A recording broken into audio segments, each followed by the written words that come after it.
जिन्होंने हमारी बेटियों के सिंदूर उजाड़े थे वही कटे पिटे लोगों को हमने उन्हीं की बहन भेज करके उनकी ऐसी की तेजी करवाई। এই মন্তব্যের পরে এখনো কি করে একজন লোক একটা রাজ্যে মন্ত্রী থাকতে পারে প্রশ্ন উঠছে সেটা নিয়ে।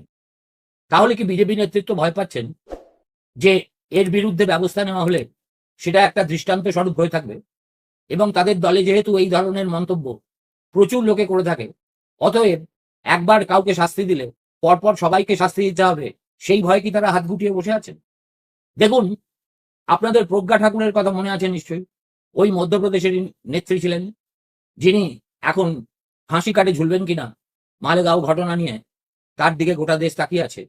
তিনি নাথুরাম গোডসেকে সম্পর্কে একটা এমন মন্তব্য করেছিলেন মহাত্মা গান্ধীকে ছোট করার জন্য, যে তারপর নরেন্দ্র মোদী ঘোষণা করেছিলেন যে তিনি বেঁচে থাকতে এই মহিলাকে আর টিকিট দেওয়া হবে না। এবার দেওয়াও হয়নি। অথচ সেই নরেন্দ্র মোদী এই বিজয় শাহ সম্পর্কে কেন এত দোদুল্যমানতায় আছেন সেটা আমার কাছে পরিষ্কার হচ্ছে না।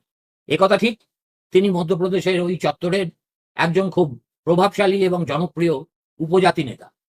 কিন্তু সর্বক্ষেত্রেই যদি জাত পাত ধর্ম এগুলোই বিচার্য হয়ে ওঠে, তাহলে আর দেশপ্রেমের কথা বলে লাভটা কি?